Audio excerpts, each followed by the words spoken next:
बच्चों का पहली पाठशाला जानते क्या होता है? उसका घर होता है। वहाँ से उसको अच्छी शिक्षा मिल गया ना तो बाहर में उसको कोई हरा नहीं सकता है। समझ रहे हो ना? पहली पाठशाला उसका घर होता है। ये साइकोलॉजिकली कहा जाता है। अगर वहाँ से लड़का बिगड़ गया ना, इजाली इन फ्यूचर उसका हमेशा लाइफ स्टेबल नहीं रहेगा। तो इसीलिए आप लोग क्या करिए, घर से एकदम बढ़िया से घर के माँ बाप का एकदम प्रणाम करके आइए, आशीर्वाद लीजिए। समझ गए ना जी? आशीर्वाद, माँ बाप ही आपका असली भगवान है। अच्छा ये बताओ, माँ बाप को नहीं रहते तो आप लोग शंकर भगवान देख लेते कैसे हैं शंकर भगवान? बोलो, हनुमान जी की मूर्ति देख लेते। तो उसी रूम में आप लोग के माँ बाप भगवान है, उनको धोखा मत दीजिए। समझ रहे हो ना? उनका नाम रोशन करिए, पंकज सर का नाम डुबा दीजिए, ठीक है ना? चलिए यहाँ पे आ जाइए। किसी भी रासायनिक समीकरण, यहाँ पे क्या कर रहा है? संतुलित रासायनिक समीकरण, उसका महत्व क्या है?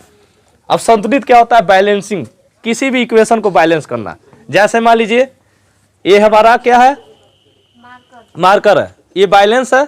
बैलेंस करने के लिए पहले हमने 3 उंगली लगाया तो खूब बढ़िया बैलेंस, उसके बाद एक उंगली और हटा लिया तो 2 बैलेंस हो गया। उसके बाद एक बैलेंस करना है तो एक करिए, बैलेंस नहीं होगा, लेकिन इसको बैलेंस करना पड़ेगा। हो गया कि नहीं बैलेंस?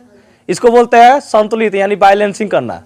कांटा पर आप जाते हैं कुछ तौलवाने के लिए तो वहाँ बैलेंसिंग का काम पड़ता है, यानी कि जिधर इधर जितना कांटा है उधर ये इतना होना चाहिए। अब यहाँ पे बैलेंसिंग वही करना है जो रिएक्शन की रिएक्ट करता है। जैसे मान लीजिए ये रिएक्ट करके इधर गया, इधर भी कुछ मटेरियल बना, इधर भी कुछ मटेरियल बना कि नहीं जी? इधर वालों का क्या, ये हमारा क्या है? बाया साइड, ये हमारा क्या है? LHS हो गया। ये हमारा क्या हो गया? RHS, और ये हो गया LHS। LHS में हमारा क्या होता है? अभिकारक, और उधर हमारा क्या होता है? उत्पाद।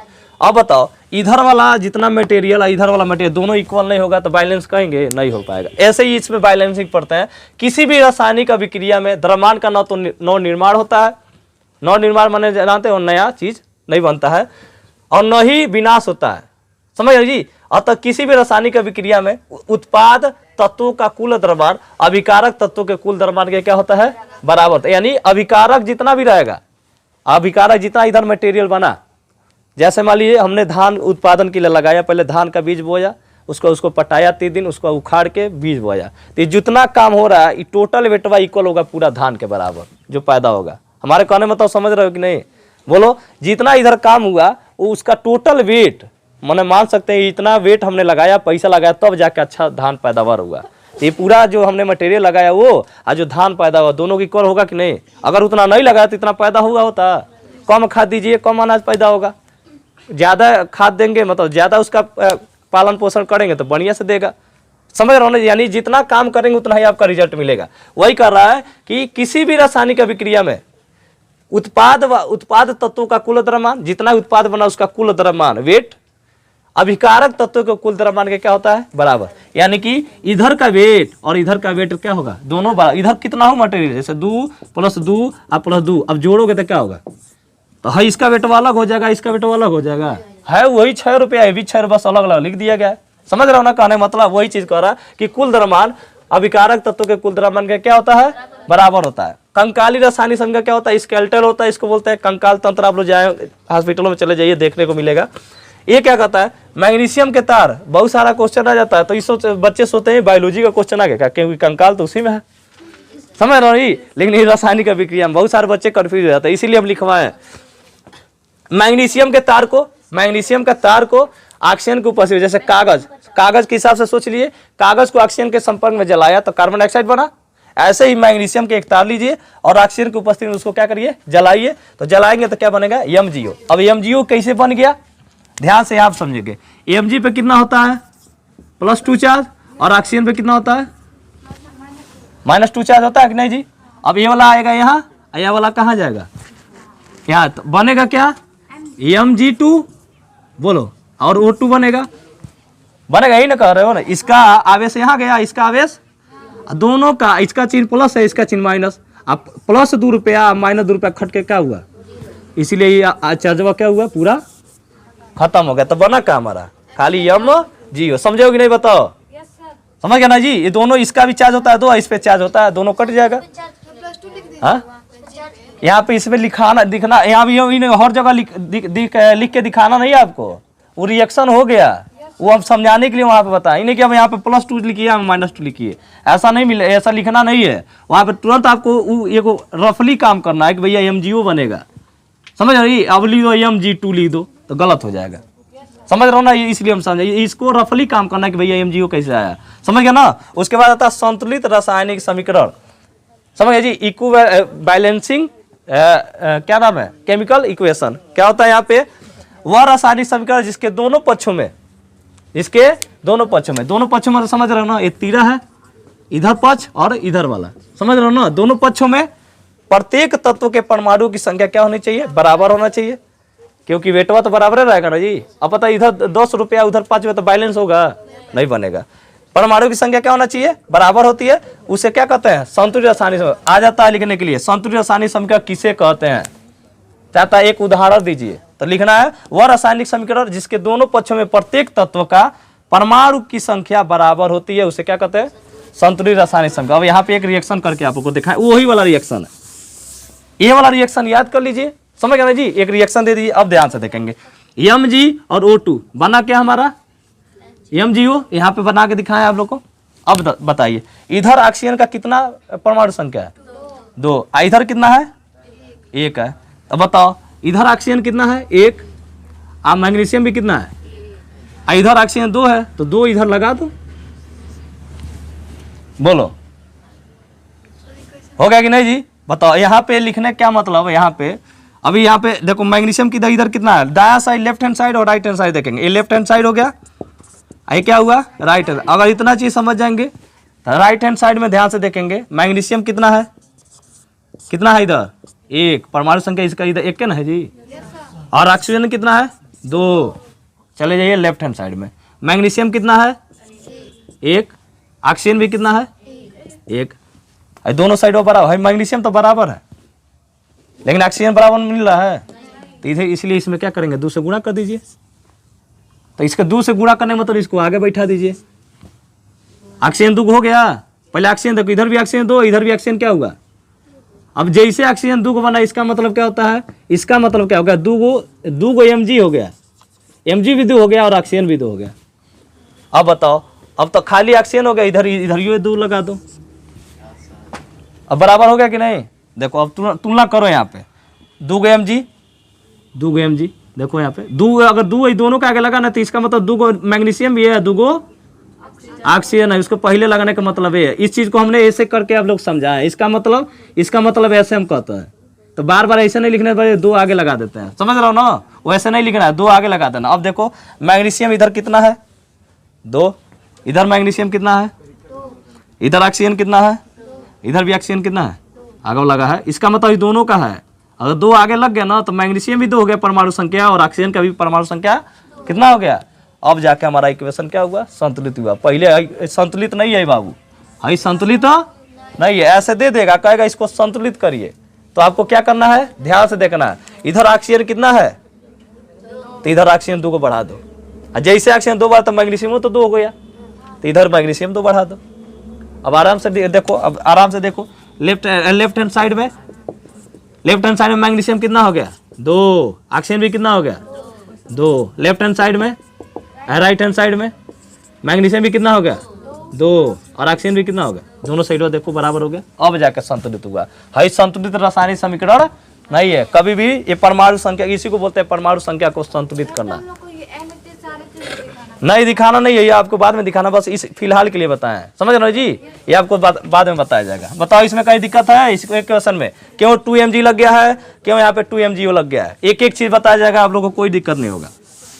बोलो हाँ, समझ में आया ना, कहा यहाँ पे 2 Mg लगा है, बोलो, क्योंकि वहां पे 2 Mg इसलिए लगाए हैं कि 2 Mg हो गया, इसका मतलब क्या होगा, 2 Mg भी 2 हो गया, मैग्नीशियम भी 2 हो गया और ऑक्सीजन भी, तो इधर तो मैग्नीशियम 1 को है, तो 2 को उधर बढ़ाओगे कि नहीं, तब ना संतुलित होगा जी। इसीलिए संतुलित मतलब इधर भी परमाणु संख्या, वहां संतुलित रासायनिक समीकरण करने का मतलब यही है, वह रासायनिक समीकरण जिसके दोनों पक्षों में प्रत्येक तत्व का परमाणु संख्या बराबर होना चाहिए, समझ रहे हो ना। अगर बराबर नहीं तो संतुलित, तो देखोगे अब जाके वो बराबर हुआ। पहले है संतुलित रासायनिक समीकरण नहीं है, क्यों नहीं है, देखो मैग्नीशियम इधर 1 है, अब मैग्नीशियम इधर भी 1 है, अभी तक तो सही है।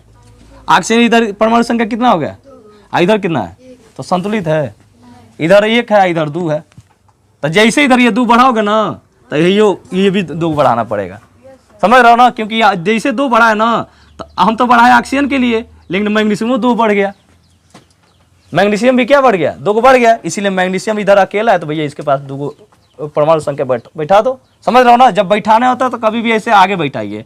इसको रूप में हम कैसे लिख सकते हैं, Mg2O2, इसी चीज को हम कैसे लिख सकते हैं, Mg2 2MgO, समझ रहे हो ना। तो ये आपका इक्वेशन है, रासायनिक समीकरण संतुलित समीकरण आ जाता है लिखने के लिए। रासायनिक समीकरण संतुलित रासायनिक समीकरण किसे कहते हैं, एक उदाहरण देके समझाइए। तो एक रासायनिक समीकरण संतुलित याद कर लीजिए, और क्या कर लीजिए, एक रिएक्शन याद कर लीजिए, बस ये रिएक्शन में याद कर लो। मैग्नीशियम के तार को ऑक्सीजन के संपर्क में जलाने पर मैग्नीशियम ऑक्साइड बनता है। जैसे आप लोग क्वेश्चन कैसे पूछता है, नहीं समझोगे, आ जाता है लिखने के लिए कि मैग्नीशियम के तार को ऑक्सीजन के संपर्क में जलाने पर क्या बनता है, ऐसे आ जाता है 1 नंबर में। हाँ, ऐसा आ जाएगा, हिंदी में लिख के आ जाएगा, समझ गए जी, कि मैग्नीशियम के तार को ऑक्सीजन के संपर्क में जलाने पर क्या बनता है।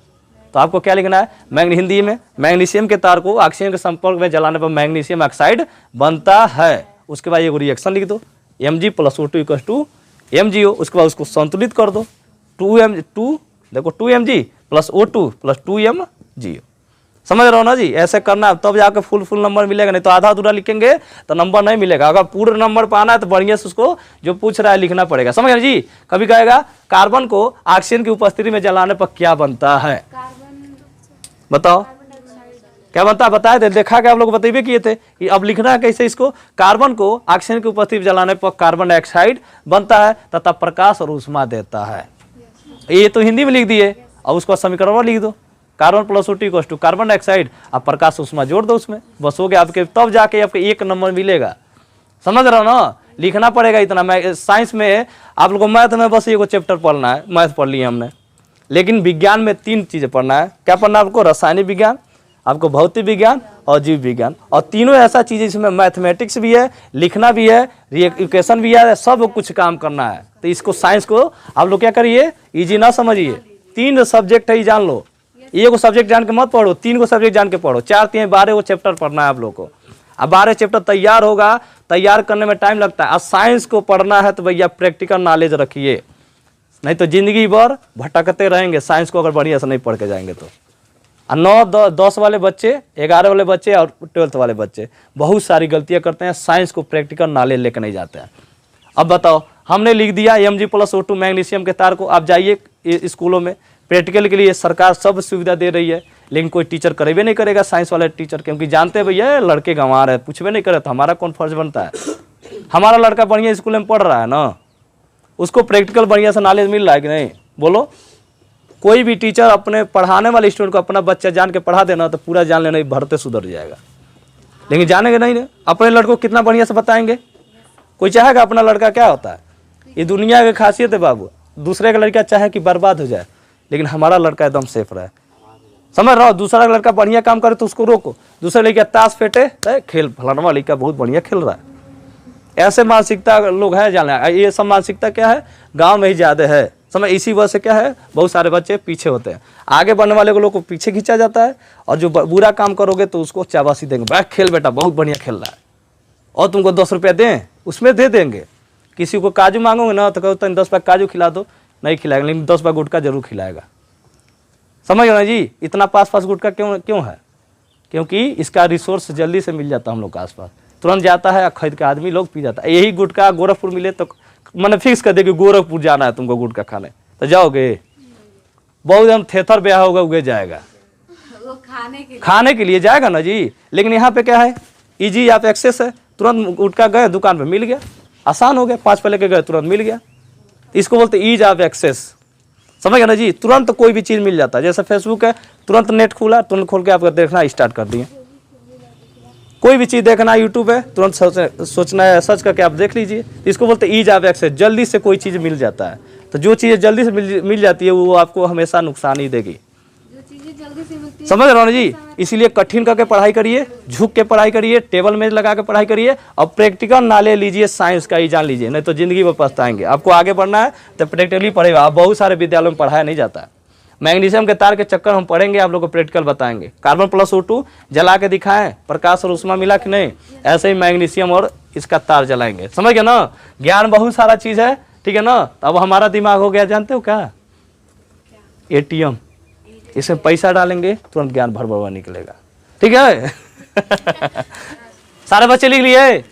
कैसे ही क्वेश्चन पूछता है, कभी कभी 1 नंबर में क्वेश्चन पूछ जाता है। जैसे आप लोग को 3 क्वेश्चन बताए थे ना कि कार्बन को ऑक्सीजन के साथ दहन कराने पे क्या बनता है, 1 नंबर में ऐसा क्वेश्चन पूछ देगा। तो कार्बन को ऑक्सीजन के साथ दहन कराने पर कार्बन डाइऑक्साइड, उष्मा तथा प्रकाश बनता है। हो गया ना जी। उसके बाद इसी को लिख देना C + O2 = CO2, तीरा देके और प्रकाश और उष्मा डाल देना। समझ गए जी। अब इसी चीज इसी को तो निशान, तीरा का निशान बोलते हैं। रिएक्शन हुआ, यहाँ से यहाँ गया, समझ रहे हो ना, रिएक्शन हुआ, समझ रहे हो जी।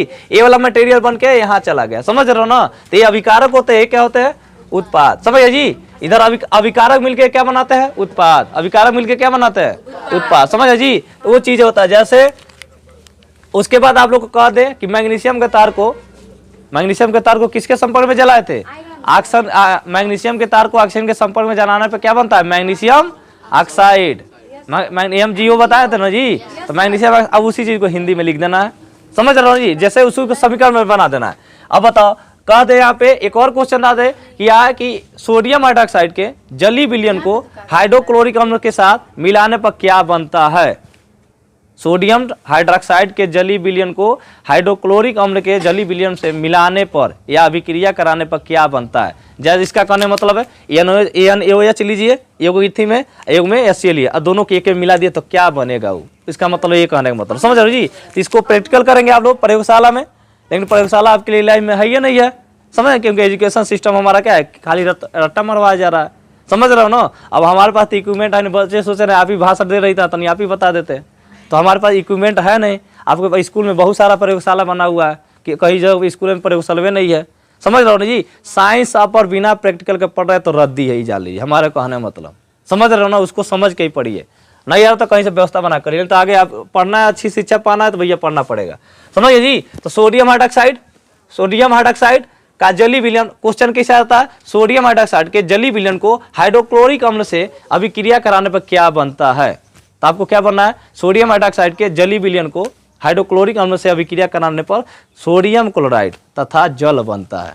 ये पहले हिंदी में लिख देना है, उसके बाद नीचे समीकरण लिख देना है। क्यों, सोडियम क्या कर रहा है, सोडियम हाइड्रोक्साइड, तो सोडियम हाइड्रोक्साइड, और उसी में किसको मिलाने के लिए कर रहा है, जली विलयन किसका, हाइड्रोक्लोरिक अम्ल, तो प्लस हाइड्रोक्लोरिक अम्ल। अब बताओ, ये वाला ये हमारा NaOH है, HCl है, दोनों को जोड़ोगे तो बनेगा जो, तो हमारा बनेगा ना उत्पाद। तो ये हमारा अभिकार, ये भी अभिकारक है, ये भी अभिकारक है, दोनों मिला तो उत्पाद बना, है देखो 2 बन गया, समझ रहे हो ना। तो इसको बोलते हैं उत्पाद। अब बताओ, उसी चीज को हमने लिख दिया NaOH, सोडियम हाइड्रोक्साइड का सूत्र होता है सोडियम। अब बताओ, इसमें सोडियम हाइड्रोक्साइड का सूत्र ना मालूम हो, हाइड्रोजन क्लोराइड का सूत्र ना मालूम हो, तो कैसे लिखोगे, नहीं लिखो पाओगे ना जी। तो याद करने के साथ आपको सूत्र भी याद रखना है। तो सोडियम हाइड्रोक्साइड का NaOH होता है, Na माने सोडियम, OH माने होता है हाइड्रोक्साइड, ये क्षार होता है। HCl हाइड्रोक्लोरिक अम्ल, H माने हाइड्रो और Cl माने क्लोरिक, ये कौन अम्ल है, अम्ल है, समझ जी। इसको जब रिएक्ट कराएंगे तो क्या बनेगा, अब ध्यान से देखेंगे। इसका देखो, इस पे चार्ज क्या है, रिएक्शन कैसे बनता है, इसके चार्ज कितना है प्लस, इस पे क्या होता है, तो इसका प्लस इसके माइनस से तो बनेगा, तो NaCl बन गया। बताओ बना कि नहीं जी, बन गया ना। N इसका चिन्ह प्लस, इसका चिन्ह तो N, ये देखो प्लस और माइनस एक पास बैठ गया कि नहीं, ये टैक्सन फोर्स इसके बीच में काम करता है, आकर्षण बल। तो बच्चा कौन हो, देखो H, एगो H, तो H मिलकर क्या हुआ, H2, O इसके जगह बगल में बैठ जाएगा। बताओ, तो H2 बन गया कि नहीं जी। तो हमारा NaCl H2O बना कि नहीं जी। अब बताओ, इस NaCl को क्या बोलते हैं, हिंदी नाम सोडियम क्लोराइड, इसको क्या बोलते हैं, जल, समझ रहे जी। अब इसको अगर तुम लोग देना है, नामकरण देना है, तभी नामकरण आगे पढ़ाया जाएगा, ठीक है ना। ये रिएक्शन समझ में आया कि नहीं, कैसे बनेगा बोलो, नहीं समझ में आया। NaOH है, आप प्लस HCl मिलाएंगे तो क्या बनेगा, इसका Na प्लस पे है, बताया था ना, ये माइनस है OH, ये हमारा हाइड्रोक्लोरिक है, तो इसका प्लस इसके माइनस से रिएक्ट करेगा, क्योंकि Na प्लस होता है और Cl क्या होता है, तो दोनों NaCl बना लिया। बताओ अब क्या बचा, इसमें एगो हाइड्रोजन है, इसमें एगो हाइड्रोजन है, एक हाइड्रोजन क्या बने, H2, एगो ऑक्सीजन है, तो बैठा दो, तो वो बन गया क्या हमारा जल। बताओ, अब बताओ रिएक्शन कराने के बाद आपको एक और काम करना है, उस रिएक्शन को संतुलित करना है, बैलेंस करना है। अब बैलेंस करने के लिए कल बताए थे आप लोगों को, जैसे Mg अब प्लस O2 बराबर बताए थे ना MgO। बताओ इधर हाँ वो दिन नहीं आई थी का, कोई बात नहीं, चलो। तो मैग्नीशियम में कितना होता है, मैग्नीशियम पे कितना चार्ज होता है, +2 चार्ज। ऑक्सीजन पे क्या होता है, -2 चार्ज। आयन एक्सचेंज करो तो क्या बनेगा, Mg2 और O2 दोनों का परमाणु संख्या सेम है, तो ये +2 रुपया -2 बन के क्या बन गया 0, तो क्या बनेगा MgO खाली बचा ना जी। अब बताओ इसको संतुलित कैसे करना बताए थे। इधर मैग्नीशियम एगो है, इधर मैग्नीशियम एगो। मैग्नीशियम तो चलो संतुलित है, लेकिन ऑक्सीजन इधर कितना है, इधर कितना है, तो यह असंतुलित है। इसलिए इसको संतुलित बनाएंगे तो इधर 2 बढ़ा दो। अभी जैसे 2 बढ़ाओगे तो मैग्नीशियम भी 2 हो गया, ऑक्सीजन भी 2 हो गया। तो इधर तो ऑक्सीजन 2 हो गया, लेकिन इधर मैग्नीशियम कितना है, इसलिए 2 इसको भी लगा दो। अब जाकर वो संतुलित होगा। इसको बोलते हैं संतुलित रासायनिक समीकरण। उसमें भी इसमें भी यही काम करना है। ध्यान से देखेंगे, क्या यह समीकरण संतुलित है, दोनों साइड संतुलित करने में दोनों ओर, इधर left hand side and right hand side, अभिकारक और उत्पाद के दोनों ओर तत्वों की परमाणु संख्या बराबर होना चाहिए। तत्वों के परमाणु संख्या क्या होना चाहिए, बराबर होना चाहिए। चलिए देख लेते हैं, इधर सोडियम कितना है 1, इधर सोडियम कितना है, चलो एक तत्व बराबर मिल गया, हो गया ना। इधर Cl कितना है, इधर Cl कितना है, चलो वो मिल गया। इधर हाइड्रोजन को है 1 2 गो हाइड्रोजन है, 1 और 1 कितना होगा, इधर भी देखो हाइड्रोजन 2 है, इधर ऑक्सीजन 1 है।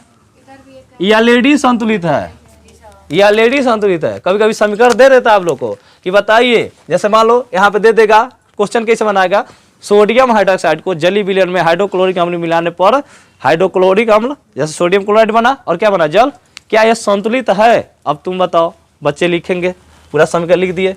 अब इसी में कहीं दूध नैनो लगाएंगे सब। पहले बाबू एक बार देख लीजिए, समझ रहे हो ना, एक बार क्या कर लीजिए, देख लीजिए। और कई समीकरण ऑलरेडी संतुलित होकर दिया रहता है, आप लोग को बेवकूफ बनाने के लिए बहुत दे देता है, समझ रहे हो ना। तो बस उसको पहचानना है, जैसे यहाँ पे ऑलरेडी संतुलित है तो कुछ करने की जरूरत नहीं है, समझ रहे हो ना, ऑलरेडी संतुलित है। तो इसमें कहीं दिक्कत है किसी को, संतुलित है ना कि नहीं है, बताओ। चलो उसके बाद कभी कभी क्वेश्चन आ जाता है कि रासायनिक समीकरण को संतुलित करना क्यों आवश्यक है,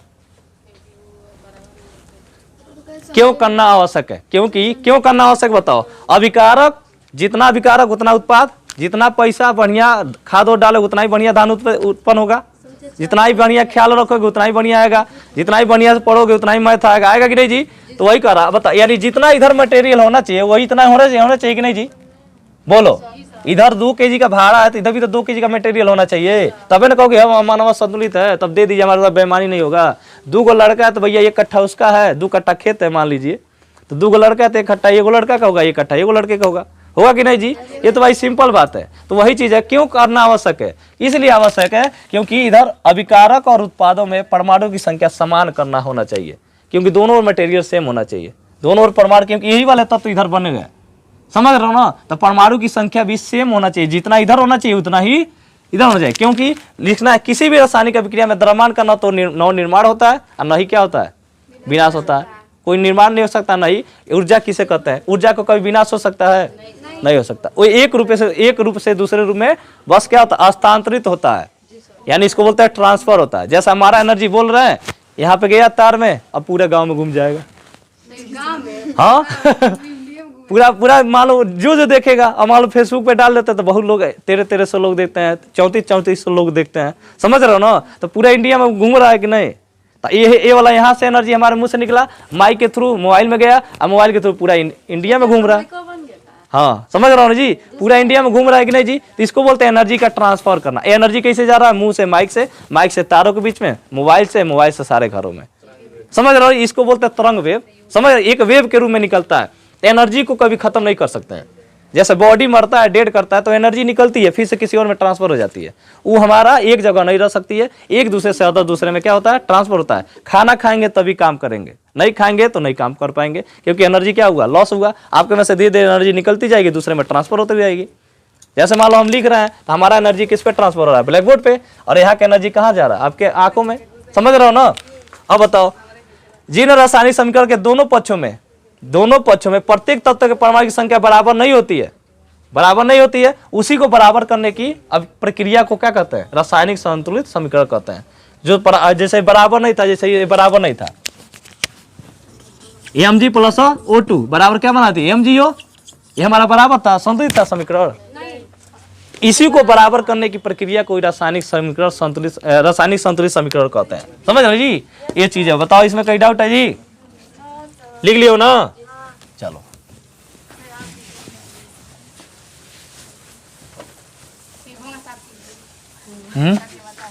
ऐसे जी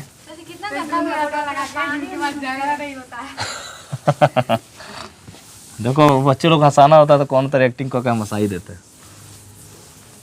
जैसे मान लो एकदम खूब तेज से देखता है तो दिमाग एकदम कंसंट्रेट, जैसे एकदम टेंशन में नहीं होना चाहिए बच्चे को। समझ रहे हो ना? तो कौन माँ एक टीचर थे हमारे बीटेक में, इलेक्ट्रिकल पढ़ाता, गजब का पढ़ाते थे भैया। जैसे हमारा इतना खतरनाक एक्टिंग करता है। जैसे मान लो एक्टिंग पढ़ाई, हमारा जो टीचिंग है ना, टीचिंग एक्टिंग वर्ब है। टीचिंग हमारा क्या है? एक्टिंग वर्ब है। जब इंग्लिश पढ़ाएंगे तब लोग बताएं ये एक्टिंग वर्ब है। वर्ब दो प्रकार का होता है, कौन बताएगा? वर्ब दो प्रकार का होता है। कौन कौन? चलो एक्टिंग वर्ब और क्या होता है? Helping verb. समझ रहे हो ना? एक्टिंग वर्ब और हेल्पिंग वर्ब इंग्लिश पढ़ाएंगे तब लोग बताएंगे। तो टीचिंग हमारा क्या है? एक्टिंग वर्ब है। टीचिंग हमारा क्या है? एक्टिंग वर्ब है। एक्टिंग वर्ब है। समझ रहे हो जी? टीचिंग क्या है? हमारा एक्टिंग वर्ब। एक एक्ट करने का तरीका होना चाहिए। समझ रहे हो ना? चीज़ों को कैसे रिप्रेजेंट करना है, कैसे बच्चों को पढ़ाना है, कैसे बच्चों को, कब बच्चा दिमाग में टेंशन लेकर घूम रहा है तो तुरंत उसको हंसा देना। समझ मतलब एक्ट कैसे भी करना है। आप लोग एक्टर को देखे हैं? कब इमोशन हो जाएगा, कब आंखें में सांस उगा जाएगा, कब लगेगा दांत फाड़ने, वो सब एक्टिंग होता है। समझ रहे हो ना? हाँ वो ऐसा होता है। पता कौन मूवी में पता चले वो उसकी बहन है, तले उसी में उसकी पत्नी बन जाएगी कौन। तो ये सब एक्टिंग होता है, उसको हम रियल नहीं मान सकते। समझ रहे हो ना? अब किसी फिल्म में वो इसकी बहन है, किसी फिल्म में वही उसकी क्या हो जाएगी? पत्नी हो जाएगी, तो वो रियल है, उसको हम सत्य नहीं मान सकते। समझ रहे हो? वो एक्टिंग करने का एक तरीका। हाँ रियल नहीं है। बताओ रियल नहीं है? बॉलीवुड में रियल सब कुछ नहीं है। जितना भी एडवर्टाइजमेंट होता है वो रियल नहीं होता है। वो बस एक दिखाने का तरीका होता है, एक्टिंग कैसा हो सकता है, लेकिन वैसा है नहीं है। फिर लवली 3 दिन लगाओ गोरर हो जाओगे नहीं। Handsome and man. इसलिए हम चाहते नहीं कि भाई बच्चे लोग को दिक्कत ना हो, जो चीज़ें बताएं वो समझ जाएं। समझ रहे हो ना? क्योंकि हम कोचिंग के बाहर, तुम लोग अभी 10 में हो, इंटरमीडिएट में जाकर लड़का गेटे के बाहर खड़ा होकर सुन रहा है, वो एगो लड़की के। समझ रहे हो ना? तुमको गेटे के बाहर खड़ा कर दिया जाए तब तुरंत भाग जाओगे। इतना अहंकार है तुम लोग के अंदर कि तुम लोग झुक के ले नहीं सकते हो शिक्षा। समझ रहे हो ना? तो अहंकार से काम नहीं चलेगा। यहाँ से आसानी से मिल जा रहा है, गार्जियन सोच ही नहीं रहा है कि भैया जहाँ हमारा बच्चा पढ़ने जा रहा है तो कुछ वहाँ पे भी कुछ लगता होता होगा कि नहीं। गांव का तो यही मानसिकता है। समझ रहे हो ना? शहर में जाओ। अब चलो यहाँ देखो, रासायनिक समीकरण को संतुलित करना है। कभी कभी आपको समीकरण संतुलित करने के लिए दे देता है, जैसे खाली समीकरण बना के दे देगा। कंकाली समीकरण इसी को बोलते हैं ना। कंकाली लिखवाए थे ना, जो भी अभिक्रिया जो भाग ले रहे हैं, जो भी परमाणु है या जो भी उसमें तत्व है, उसको ढांचा, कंकाली ढांचा के रूप में लिख दीजिए। उसी को बोलते हैं कंकाली समीकरण। समझ रहे हो ना जी? जैसे मान लीजिए कंकाल एक शरीर होता है, इस पे जो स्किन चढ़ा हुआ है ये क्या है? बाहरी कवर है। अब इसको हटा के या खड़ा कर देते हो, आपका एक पूरा ढांचा दिखेगा कि हाथ कैसा है, आपका शरीर कैसा है, पैर कैसा है, आपका चेहरा का मुंडी का हड्डी कैसा है। समझ रहे हो ना? हाँ पेपर में अगर पूछ दे रहा है कंकाली समीकरण लिखे तो ऐसे लिखेंगे कि उसका जो लिखवाए वही लिख देना है, जो लिखवाए ना। हाँ तब का लिखना पड़ेगा, नहीं लिखेंगे तो नहीं नंबर मिलेगा। ठीक है ना? तो ये संतुलित कर रहा है, रासायनिक समीकरण को संतुलित कीजिए। ये रासायनिक समीकरण है, Zn और H2SO4 को मिला के क्या बना है? ZnSO4। इसको बोलते हैं जिंक, इसको बोलते हैं सल्फ्यूरिक अम्ल। इसको जानते हैं ना? सल्फ्यूरिक अम्ल। ये बनता है जिंक सल्फेट, इसको बोलते हैं जिंक सल्फेट। ये होता है हमारा क्या? Hydrogen gas. ये क्या होता है? Hydrogen gas. समझ जी? अब बताओ, इसमें चेक करते हैं। इसको बोलते हैं हीट एंड ट्रायल विधि। जो एक कॉलम बनाते हैं इसको बोलते हैं हीट एंड ट्रायल विधि। क्या बनाते हैं? एक कॉलम बनाएंगे जिसमें तत्व रहेगा, तत्व माने जो भी इसमें तत्व भाग ले रहा है।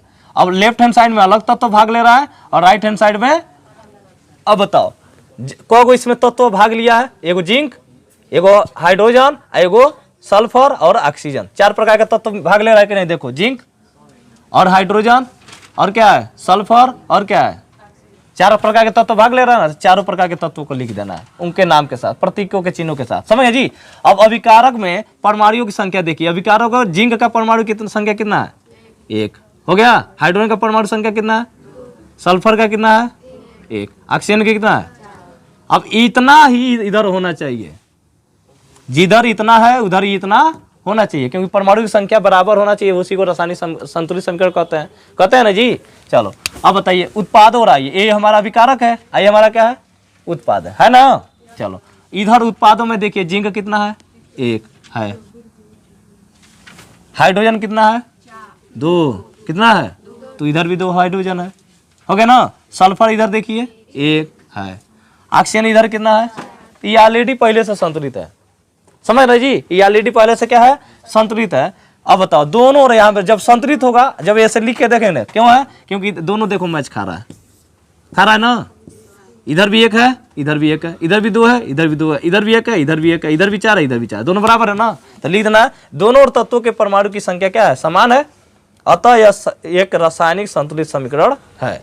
समझ जी। अब यहाँ पे अब कुछ वर्ड यूज किया जाता है रासायनिक समीकरण को संतुलित करने में, कि कौन सा तत्व क्या है, ठोस है कि द्रव है कि गैस है। समझ जी। तो आप बताओ, यस लिखा रहेगा किसी भी तत्व, जान लेना सॉलिड है। जैसे मान लो Fe, लोहा है, लोहा हमारा ठोस है कि द्रव है कि गैस है? तो उसी का समान लिख देगा छोटा ब्रैकेट में यस। अब पूरा सॉलिड लिखेगा नहीं बड़ा, इसीलिए ये दर्शाता है कि लोहा यहाँ पे क्या है? ठोस है। समझ ना जी, इसीलिए सॉलिड लिखा जाता है। उसके बाद GAS गैस। जब मान लो H2 ये हाइड्रोजन है, कार्बन डाइऑक्साइड ये हमारा गैस है, नाइट्रोजन डाइऑक्साइड N2O2 ये सब हमारा क्या है? गैस है। तो इसके ऊपर कभी भी एक तीरा रहेगा कि भैया गैस उड़ता है, गैस उड़ता नहीं है कि नहीं जी? बताओ। तो इसी के सामने हमेशा G रहेगा। अब बताओ G रहेगा, क्या रहेगा? G रहेगा। अब बताओ कभी कभी जल के आगे G लगा देता है। अब तुम सोचोगे कि भाई ये है लिक्विड, लेकिन यहाँ पर G क्यों लिखा है? क्योंकि कभी कभी जल भी भाप बनकर उड़ता है। जैसे आप लोग चावल पकाते हैं तो चावल के थली को उलाट के देखिएगा, बहुत सारा भाप बन के ऊपर टपका रहता है और वही उड़ता है। और उसको रोक के देखिए, हाथ से पकड़ के देखिए, पूरा हाथ पानी पानी हो जाएगा। तो जो भाप बनकर होता है वो जल में होता है, लेकिन भाप के फॉर्म में क्या होता है? उड़ता है ना जी। इसीलिए जब कभी कभी H2O को हमेशा ये मत समझ कि लिक्विड लिखे, वो हमारा गैस के फॉर्म में क्या होता है? उड़ता भी है। समझ, जैसे यहाँ पे अभी उड़ा है। अब यहाँ पे AQ हमारा जलीय विलयन होता है। अब AQ हमारा जलीय विलयन, जैसे कापर का सल्फेट का विलयन SO4, कापर सल्फेट के विलयन में जब ये विलयन बनाता है, यानी कि जल रूप में मिला। विलयन माने क्या होता है? विलयन 2 प्रकार के समांगी मिश्रण और विषमांगी मिश्रण। जैसे जल और चीनी हमारा क्या है? समांगी मिश्रण है। चीनी हमारा क्या है? विलयन का ऐसा कहते हैं जैसे समांगी मिश्रण विषमांगी मिश्रण होता है ना, जिसको हम नग्न आंखें से नहीं देख पाते, वो समांगी मिश्रण होता है। चीनी और पानी का घोल आप देख लेंगे, छाट लेंगे जाके, चीनी उसमें निकाल लेंगे, हाथ से नहीं निकल पाएगा। समझ रहे हो ना? तो हमारा विलयन होगा। विलयन मन होता है घुला हुआ, और जल मने जली विलयन, माने जल का विलयन होगा। जो भी होगा AQ जो भी होगा वो जल में मिला हुआ होगा। जैसे हाइड्रोक्लोरिक अम्ल सूखा रहेगा, वो तेजाब रहता है, गिराओगे तो पूरा स्किन में डैमेज कर देगा। समझ रहे हो जी। नाइट्रिक अम्ल HNO3, HCl, H2SO4 ये सब हमारे AQ है, जलीय विलयन है। ये हमेशा लिक्विड फॉर्म में रहते हैं। समझ रहे जी। तो ये हमारे यहाँ पे इसका मतलब ये होता है AQS, इसको बोलते हैं AQUOES, AQS सॉल्यूशन। AQUE, तो यहाँ पे स्पेलिंग करता है AQUEOUS, AQS सॉल्यूशन इसको बोलते हैं। समझ रहे हो? ये हमारा जली विलयन, कुछ ना कुछ विलयन रहेगा। विलयन अकेला तो रहता है, पानी हमारा विलयन है नहीं है। विलयन ऐसा होता है जो बिली और बिला के मिलकर बना होता है, उसको ना कहते हैं विलयन। तो यानी विलयन कोई भी रहेगा वो 2 चीजों का मिक्सचर रहेगा। जली विलयन है यानी 2 चीजों का क्या रहेगा? मिक्सर रहेगा। जैसे वहां पे HNO3 है, तो हाइड्रोजन है, ये क्या है? नाइट्रिक अम्ल है, इसलिए बोलते हैं HNO नाइट्रिक अम्ल इसको बोलते हैं। समझ लो जी। अब बताओ H2O के यहाँ पे लिखे हैं, तो एक मैंने समझ गया ना, जली विलयन, जल का विलयन होगा। कोई भी जाके प्रयोगशाला में शीशी हिला के देखिएगा, उस कोई ना कोई जल का विलयन मिलेगा उसमें, यानी कोई ना कोई 2 चीज मिलाया गया होगा। समझ रहे हो ना जी। समांगी होगा, देख लोगे उसमें क्या क्या मिला होता है, नहीं होगा, समझ ना जी। अब बता H2O के आगे पीछे, मतलब देखो यहाँ पे पीछे ये लिक्विड था, कभी कभी उसी को गैस लिख देता है।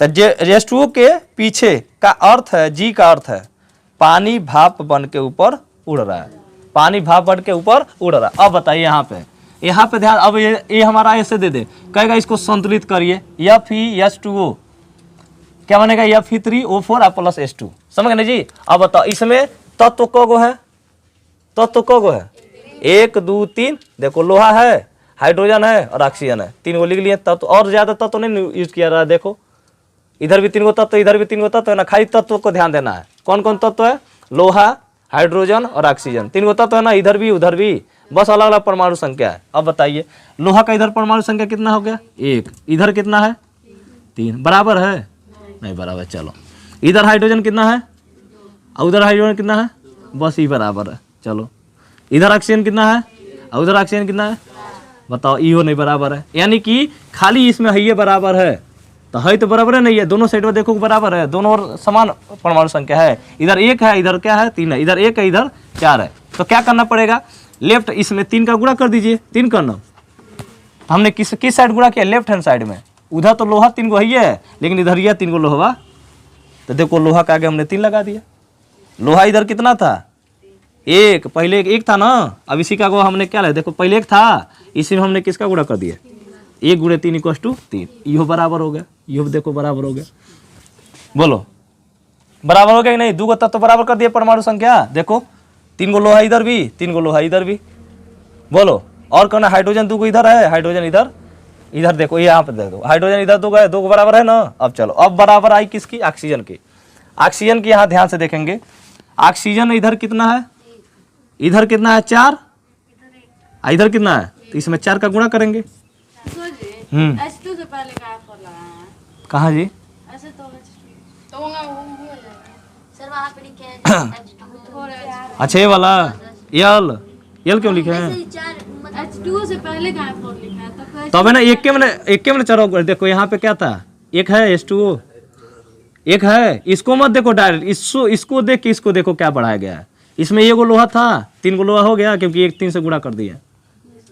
इधर हाइड्रोजन देखो यहाँ पे क्या है, 1 है, तो गुणा किसे कर दिया, इधर ये 4 का नाम 4। अब बताओ हमने गुणा कर दिया 4 से, तो हाइड्रोजन हो गया 4, तो हाइड्रोजन कितना हो 4 दूना, जैसे गुणा 4 दूना, ऑक्सीजन कितना हो गया 4। अब बताओ इधर कितना हाइड्रोजन 8 हो गया कि नहीं, हाँ वहीं पर आएगा, यहीं पर दिख रहा है 4 दूना 8 हो गया ना। अब इधर कितना हो गया 4 दूना 8, इसमें क्या कर दो, यहाँ पे 4 का नाम 4 हो गया ना, तो इधर हाइड्रोजन कितना हो गया 8 हो गया कि नहीं, इधर हाइड्रोजन देखो 4 दूना, ऑक्सीजन इधर कितना है 4, इधर ऑक्सीजन कितना है, दोनों संतुलित हो गया कि नहीं, देखो इधर भी 4 है, इधर भी 4 है, इधर भी 2 है, इधर भी 3 है, इधर भी 3 है, दोनों संख्या बराबर हुआ कि नहीं, बताओ। जब इसके आगे 4 लगाएंगे ना, तो इसका मतलब हाइड्रोजन पहले से 2 गो था, हाइड्रोजन पहले से 2 गो था ना जी, हम किसके लिए लगाए हैं, हम किसके लिए 4 लगाए, ऑक्सीजन के लिए, और जैसे ऑक्सीजन तो 4 गो हो गया, लेकिन अब हाइड्रोजन 8 गो हो गया। तो सर यहाँ पे 4H2 कहाँ से आया है, कहाँ 4H2, वहीं पे यहाँ पे पहले से 4 गो नहीं है, देखोगी कैसे 4 आया है, यहाँ से 4 गो नहीं है जी, इधर यहाँ कहाँ गया, यहाँ इधर तो पहले परमाणु संख्या राइट हैंड साइड में देखो, इधर 4 गो होगा ना, तो इधर जाओगे 4 गो लगाएंगे, देखो इधर इधर 4 गो हो गया ना, इधर देखो 1 चौको कितना हुआ 4, इधर जब 4 को बढ़ाएंगे तो हाइड्रोजन कितना हुआ, इधर 2 गो है हाइड्रोजन, इधर कितना मांग रहा 8 हो गया, तो इसका पहले बार 4 लगा, तो 4 दूना 8 नहीं हो जाएगा, जो पहले लगा, हाँ लगाना बाद पहले नहीं लगाया, देखो पहले 2 गो था, उसी जब 4 लग दिए तब ना 8 गो हुआ है, पहले बार में नहीं लगाना, जब संतुलित करके आपको लगाना है, पहले बार में नहीं लगाना कि भैया 8 गो इलेक्ट्रॉन है, समझ रहे हो ना जी। यहाँ देखो 3 गो लोहा हो गया, हमने ऑक्सीजन के लिए 4 लगाया, तो हाइड्रोजन कितना हो गया, तो बताओ इधर हाइड्रोजन 2 गो है और 4 गो लगा, तो 4 दूना 8 नहीं हो जाएगा, तो हाइड्रोजन भी संतुलित हुआ कि नहीं, ऑक्सीजन पहले से संतुलित है, देखो इधर ऑक्सीजन कितना है 4, इधर ऑक्सीजन कितना है 4। अब सब इसी को बोलते हैं हीट एंड ट्रायलबिलिटी। अब एक और कॉलम बनाइए, एक और कॉलम बना के आप खुद देखिए, इधर लोहा कितना हो गया 3, इधर कितना है 3, इधर भी लोहा कितना है देखो 3 है, इधर हाइड्रोजन कितना है 8, इधर हाइड्रोजन कितना है, इधर हाइड्रोजन देखो 4 दूना 8, इधर ऑक्सीजन कितना है, उधर ऑक्सीजन कितना है देखो सब बराबर हो गया, 3 8 4 बराबर हो गया। इसको बारी से बारी आपको जाके घर पे देखना पड़ेगा, समझ, एक बार में नहीं समझ में आएगा, समझ रहे हो ना। एक चीजें समझ में नहीं आएगा तो फिर इसका मतलब क्यों 4 लगाया, ऑक्सीजन का हमने 4 लगाया ना, हम किसके लिए ऑक्सीजन लगाया 4 यहाँ पे, ऑक्सीजन के लिए लगाया ना, तो ऑक्सीजन के 4 लगाया तो ऑक्सीजन तो 4 हो गया, इधर भी ऑक्सीजन 4 हो गया। लेकिन जैसे 4 लगाओगे तो हाइड्रोजन कितना बन जाएगा, 8 गो, इधर हाइड्रोजन कितना है, इसीलिए इसके बगलिए हम 4 बैठा दिए ताकि वो संतुलित हो जाए, समझ रहे हो ना, इसलिए लगाया। जैसे इसके पहले लगाओगे ना तब कहेगा हाइड्रोजन, तो हम 8 हो गए, और उधरिया है 2 गो, इसीलिए उसके बगलिए हम फिर से 4 से बैठा दो, तो 4 दूना क्या हो जाएगा। अब देखो सब 3 गो लोहा 4 गो ऑक्सीजन 8 गो हाइड्रोजन, बताओ हो गया कि नहीं, सब संतुलित हो गया कि नहीं जी। 8 में बहुत ईजी है, अगर नहीं करेंगे तो फिर से नंबर नहीं मिलेगा, ठीक है ना, नोट कर लो इसको। हाँ